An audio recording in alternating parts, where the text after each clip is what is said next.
بسم اللہ الرحمن الرحیم۔ السلام علیکم ورحمۃ اللہ وبرکاتہ۔ حضرت یوسف علیہ السلام کا خواب۔ حضرت یوسف علیہ السلام ابھی سن بلوغت کو بھی نہ پہنچے تھے کہ انہوں نے ایک خواب دیکھا جس کا اپنے والد سے یوں ذکر کیا کہ اے ابا جان، میں نے 11 ستاروں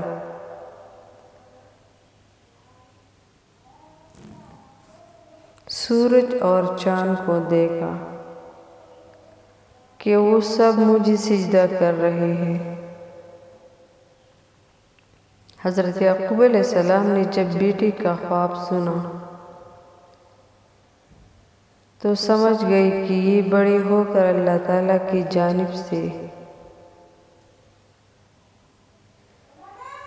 ایک عظیم منصب پر فائز ہوں گے، اسی لیے انہیں اندیشہ ہوا کہ یوسف علیہ السلام سوتیلے بھائی ان کی عظمت کا اندازہ لگا کر شیطان کے بہکاوے میں آ کر ان کے دشمن نہ ہو جائے۔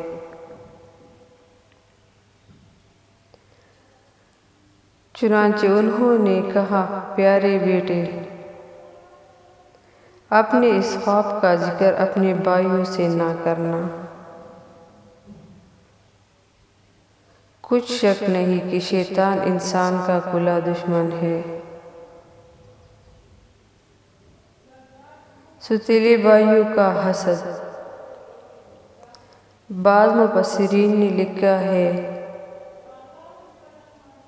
کہ جس وقت حضرت یوسف علیہ السلام اپنے والد کو خواب سنا رہے تھے،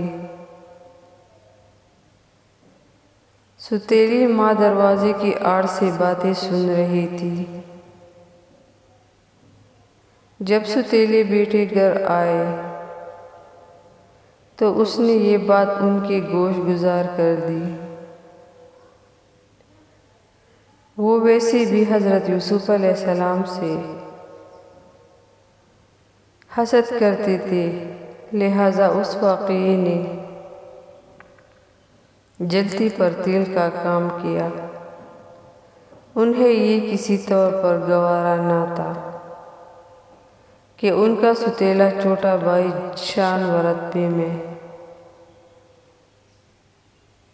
ان سے آگے بڑھ جائے، لہٰذا ان سب نے حضرت یوسف علیہ السلام کو والد سے جدا کرنے کا فیصلہ کیا۔ انہوں نے آپس میں کہا کہ یوسف علیہ السلام کو یا تو جان سے مار ڈالو یا اسے کسی ملک میں پھینک آؤ، پھر ابا کی توجہ صرف تمہاری طرف ہو جائے گی، اس کے بعد تم اچھی حالت میں ہو جاؤ گے۔ ان میں سے ایک نے کہا کہ یوسف علیہ السلام کو قتل تو نہ کرو، بلکہ کسی اندھے کنویں کے تہہ میں ڈال آؤ تاکہ کوئی آتا جاتا قافلہ اسے نکال کر لے جائے۔ اگر تم کچھ کرنا چاہتے ہو تو یوں کر لو۔ مفسرین لکھتے ہیں کہ کنویں میں ڈالنے کی تجویز بڑے سوتیلے بھائی یہودا نے دی تھی۔ اگلے دن 10 بھائی والد کی خدمت میں حاضر ہوئے اور کہا، ابا جان، آخر آپ علیہ السلام یوسف علیہ السلام کے بارے میں ہم پر اعتماد کیوں نہیں کرتے؟ ہم تو ان کے خیر خواہ ہیں۔ کل آپ علیہ السلام اسے ضرور ہمارے ساتھ بھیج دیجئے کہ خوب کھائے پیے اور کھیلے، اس کی حفاظت کے ہم ذمہ دار ہیں۔ حضرت یعقوب علیہ السلام نے کہا، یہ امر مجھے غمناک کی دیتا ہے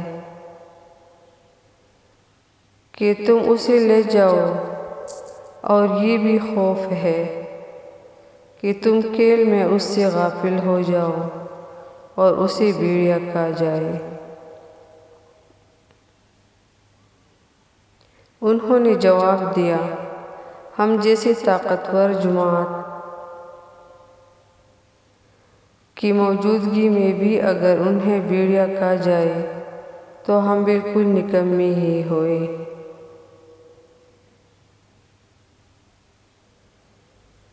باقی اسی کو نمبر 3 میں دیکھیے۔ شکریہ۔